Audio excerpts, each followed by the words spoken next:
Hello, বালা শুননি? জি বালা খে কইরা। সালাম ভাই। ওয়ালাইকুম আসসালাম। জি না, আমার নাম সালাম। জি খবর একটা পাইলাম ভাই, আপনারা বাজারঘাট পেট্রোল পাম্পের ওখানে বুঝি খুব বড় একটা ক্রিকেট টুর্নামেন্টের আয়োজন করছেন। জি ভাই, এটা তো অগাস্টের 1 তারিখ থেকে খেলা শুরু হয়ে যাব। আপনি টিম রাখতা নাকি তা? মনে মনে তো আসিল ভাই টিম একটা রাখতাম, কইয়ার একবার কল করিয়া দেখি যদি মাত কথায় বইতে আমরা আগুই। মাত কোথায় বই? কল করলাম ভাই, শুনলাম আপনারা কেন এন্ট্রি ফিস বুঝি 1200 টাকা। যদি খারাপ পাই না ভাই একটা কথা কইতাম, জি কোন ভাই?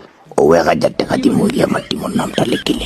আপনি আমার মাথুন। আপনি আর কিচ্ছু মাতুন না জানি, আমিও 1000 টাকা দিই। আপনি আমার বুঝেন, আপনি আর কিচ্ছু মাতবা না, আপনি আমার টিমের নামটা লিখিলে আমিও 1000 টাকা দিব। আরে ভাই, আপনি তো আমার মাথুন বা আগে। জি ভাই কই। আপনার টাইম কি 1000 টাকা আসেনি? জি ভাই, কোনো সমস্যা নাই, আপনার ফোন পে নম্বর সারিয়ে দেখাইতাম পারবো। আমারে নিরাশ করিও না রে বাবাই। ইস, আমার মাথুনও ভাই। আপনার টাইম যদি 1000 টাকা থাকে, আপনি আর কোনো পয়সার টেনশন করবা না।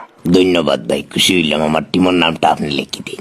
আপনি একদম বেকার ভাই 200 টাকার লাগি ফেফলাইমে করিয়া নিজের ছোট করে।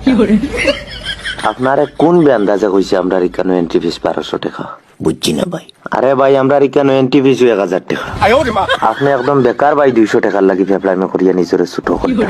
Entry fees 1000? জি ভাই, আপনি একদম বেকার ফেফলাইমে করটা। চিন্তা করছনি কত বড় দুঃখা দিছি। সে দুকা দিছে ভাই। ও তো আমি যে টিম